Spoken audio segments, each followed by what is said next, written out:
So we're talking with Secretary of State Michelle Reagan, and you've had a busy year already, and this is an election year as far as presidential races and everything goes. So why don't you give us an update on some of the challenges you've had as well as some of the progress you've made? Well, absolutely. It has been a busy year so far. And we've had some successes, and then of course we've had a few bumps in the road as well, a couple of mistakes. And so our focus right now is obviously to look forward to the August primaries and the November general election and make sure those go off as seamlessly as possible. And we owe that, one, to the voters, and all of our attention right now is going into that. But we would also be remiss to not look at some of the wonderful successes that we've had and some of the great things that we've been rolling out during the beginning half of this year, and then also last year, and building on some of those successes. We've gotten a lot of new technology platforms in place in the Secretary of State's office that some are really, really exciting. And some of them are geared, obviously, around elections. So we're pretty excited about some of those platforms, and we're excited about building on some of them. A couple of them we've put on hold. The next, maybe we've introduced Part A, but maybe Part B has been put on hold because, of course, we're focusing on August and November. So let's go through some of the things. There's a problem getting some of the voter pamphlets mailed out, and has that been, have you figured out what happened and corrected it so it won't happen in the future? Oh, yeah, so we figured out what happened, and yes, we will make sure that doesn't happen again. The next time pamphlets will go out will be for the November general election. And so we're going to be working with a new vendor that we're pretty confident it's that the same thing will not occur. In addition, the staff in our office now knows exactly what files need to be pulled and what needs to be sent to the printer. So combination of having both of those things now completely understood, we are confident that will not happen again. And of course, myself, I will be double checking and triple checking. And I think the biggest thing that we learned too is that when a mistake is made, our focus was just on fixing that mistake. We were mortified that mistake had happened, and we turned all of our attention into going and fixing that mistake and making sure those pamphlets then went out. Your county was one of those counties that was affected, so we wanted to just get you those pamphlets and make sure voters were made whole. But I think the thing that we really need to also make sure of if we make a mistake in the future is we need to let people know that a mistake was made, and maybe publicize that. And so going forward, if mistakes happen in whatever we do, being very upfront about, hey, a mistake was made. Not only are we trying to fix it, but acknowledging very quickly that a mistake was made. So. And for the record, the voter pamphlet was online the whole time, and people could review it that way if they needed to. Yes, correctly. And and I want to give a big shout out to your county recorder, Leslie Hoffman in Yavapai County. She's an unbelievable resource and asset to your voters up here, whether no matter what party you belong to, or no party at all, and it doesn't matter. She is absolutely incredible to work with, and she was the first one that alerted us to the fact that there was a problem. So kudos to her, because we didn't know until people didn't start receiving them, and it was actually Yavapai County who alerted us and said, we're getting some calls, and that allowed us to start digging into the files and to say what happened here, and to start working with the printer and working with the database management company to say something happened. And so I guess the goal of anything when a mistake is made is to say, okay, what can we take from that and learn from that to make sure that, one, it doesn't happen again, and then also more importantly, what's that takeaway to make sure that our shop runs better in the future. Elections are human endeavors. They're done, elections are run by human beings. And my staff is not machines. They're people, and they're gonna make mistakes. And when they do make mistakes, we need to acknowledge them. And so I think we could do a better job of that in the future if something happens. Okay, so let's, is there anything else you wanted to happen about the spring of this year as far as elections goes? Anything you wanted to add on that, or? Well, we had some success stories all around the state. When you have 15 counties doing elections, 15 counties is like really running 15 different elections at the same time. So we like to think of it, sometimes people think of an election as one election day. But from the Secretary of State's office, when you're overseeing the whole state, it's really like having 15 elections on the same day, because there's an election going on in each county.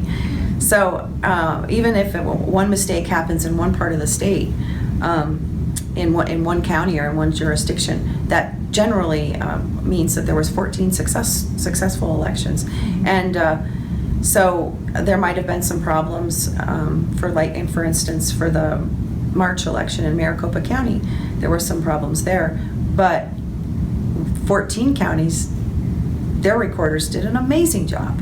Right.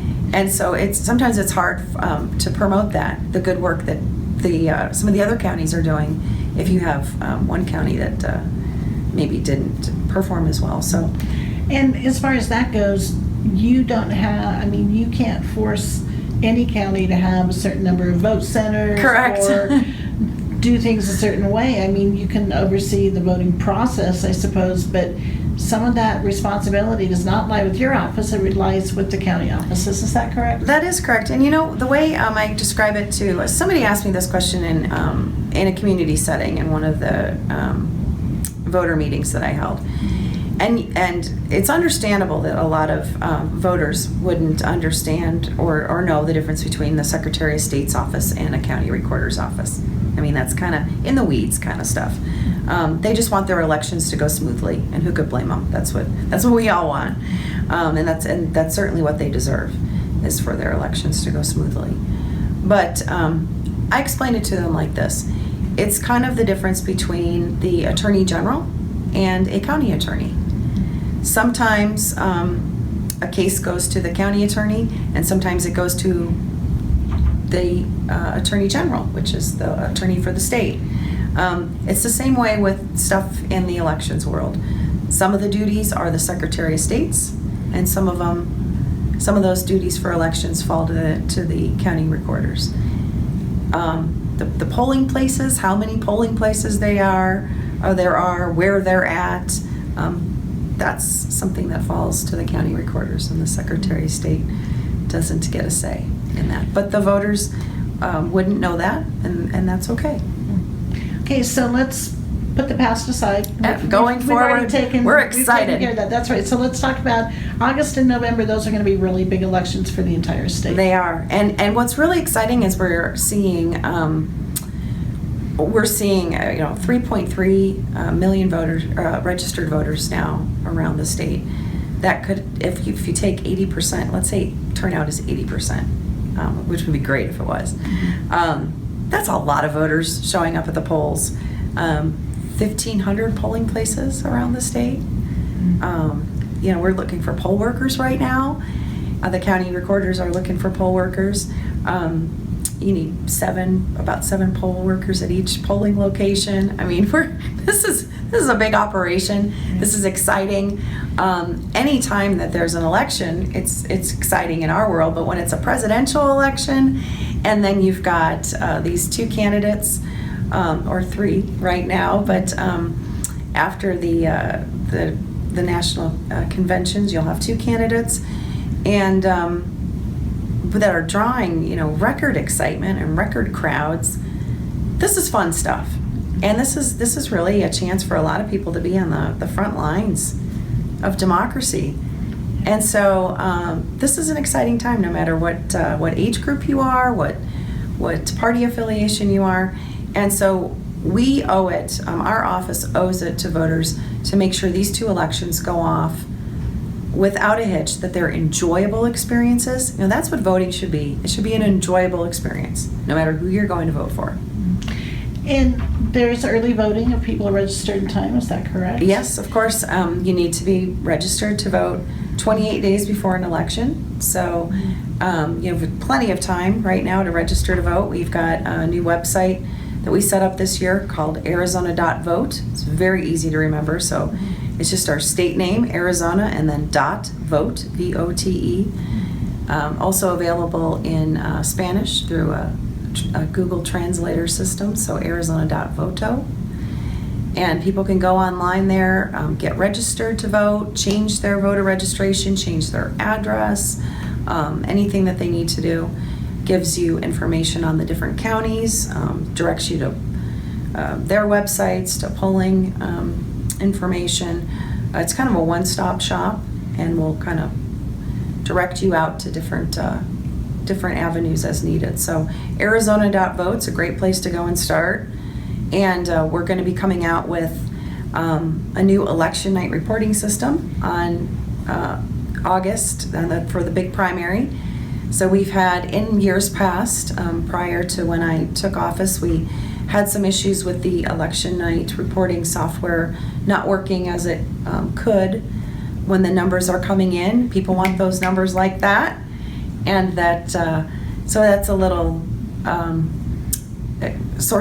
been a source of frustration. So we're real excited that what we're building is going to, I'm going to knock on wood when I say it. I've seen the wireframes of it. It's a beautiful system. You're going to be able to set up all sorts of favorites on there, and it's very easy to read and easy to see. But the most important thing is that it works. So we're working on that and testing it right now. I think the media is really going to love it, and I think the people are really going to love that. Let's talk about some of the other things the Secretary of State does. People only think of you as being in charge of voting, but there is so much more to your office, isn't there? Well, I'm gonna put it in perspective like this.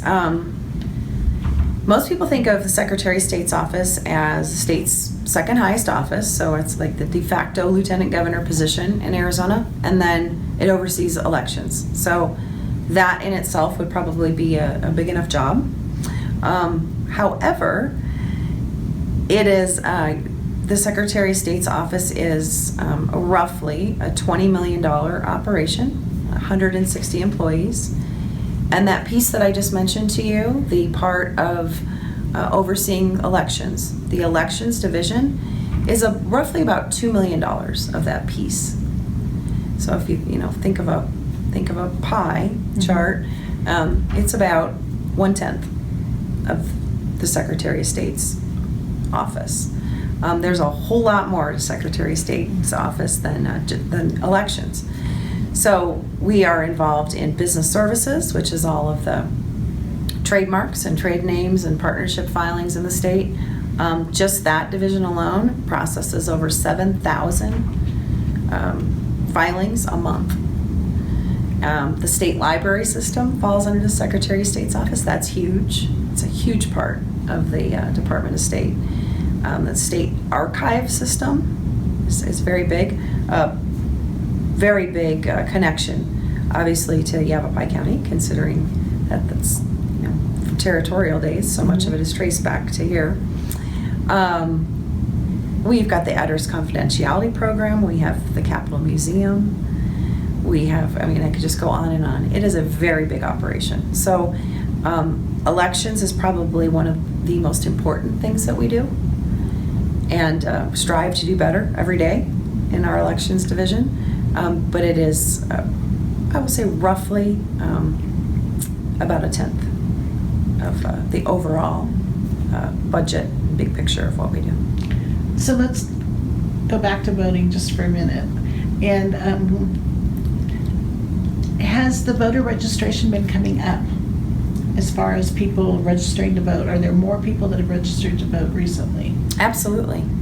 There have been more people registered to vote. And the last time that we did a big rollout of the numbers, where we released all the new numbers that had gone up about roughly about 40,000 in registration. Maricopa County, now I know I'm not in Maricopa County right now, but just to kind of give you an idea, Maricopa County just crossed the another million mark in registered voters. It keeps climbing, which is wonderful. We actually saw last go around, we saw a decrease in independents, which was the first time we had seen a decrease, because that had kept rising. So we saw a decrease. Now that could have been because of the presidential preference election, where you couldn't be an independent to be to be able to vote. So we might have had some people switching, but it just definitely some exciting numbers when it comes to voter registration. It just keeps skyrocketing. The word primary kind of trips some folks up, but the presidential, what we voted on in March, the March election, the presidential preference election, or some people call it the presidential primary, was where Republicans picked their candidate in Arizona, and Democrats picked their candidate, Green Party picked their candidate, and now they all go to the national convention this summer. The August primaries that we will be having, that's for the legislative candidates, county-wide candidates, so that's state-based type candidates. The presidential stuff will be in November, so that'll be whoever comes out of those summer conventions, national party conventions, go right to the general. Now, did the Green candidate qualify to get on the ballot? The Green Party candidate, well, I shouldn't say the candidate. The Green Party did not turn in their electors in time, and so as of right now, they are not able to put their Green Party candidate on the Arizona ballot. Now, they do have an option available for them to be able to go to court, and if a judge tells us that we must do that, then we will happily do that. But we have to follow the law, and the law says that they have not put their, they did not get their electors on in time. And but they absolutely have a right to petition a judge. Okay, and are you sensing a bigger enthusiasm for voting this year? Oh, absolutely. Absolutely. It used to be, and all the time, I think I've been doing political volunteer work or involved in working on campaigns for probably, I would say 20 years now in Arizona. You go to an event, if you have 500 people, that's exciting. But to have candidates that were polling 10,000 people, really? Yeah, no, this is like nothing we've ever seen before. And I know that you're going to have to get going here pretty quick, but one thing is I thought you might like the opportunity to give Yavapai County voters kudos, because they always seem to come in with the highest voter percentage turnout in the state. Yavapai County, I will go beyond that and say that Yavapai County has been cutting edge on a number of things. Yavapai County has set the gold standard for polling centers, and the way that you rolled out polling centers in Yavapai County by starting slowly and then bringing them in and ushering it in and doing it successfully, model for the way other counties can do it. Some of the voting equipment you have in Yavapai County is superior to some of the other counties. I use Yavapai County when I'm giving speeches, and sometimes people say Yavapai, and I say, oh, you don't know, they're cutting edge in Yavapai County. But you have communities up here that are full of people that are engaged in community and in good citizenry. That is something that should be applauded, and that translates into incredibly high voter turnout. So yes, kudos to your entire county. It's definitely the gold standard.